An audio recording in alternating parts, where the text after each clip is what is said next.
But how much do we know about Allah? We should really be ashamed of ourselves. And this is why when the Prophet ﷺ asked one of his companions, Ubay ibn Ka'b, he asked him, what is the greatest ayah in the Quran? It's a very difficult question.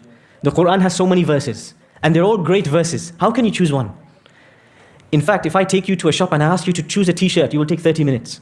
But Ubay ibn Ka'b is asked, choose the greatest verse in the Quran now. And Ubay ibn Ka'b says, I don't know. Allah and His Messenger know best.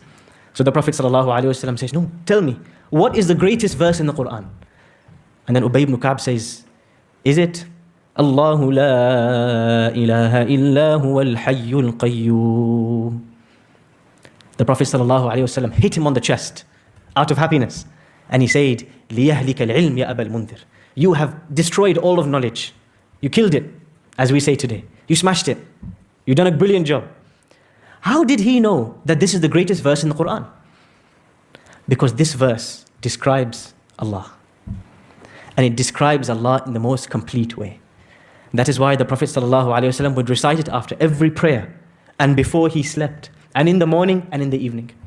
If you count it, the Prophet ﷺ would read this verse 8 times every day, because it describes Allah. And what better to move a person's heart and to bring it back to life than to remember who it is, all of it is for. What are we doing it all for?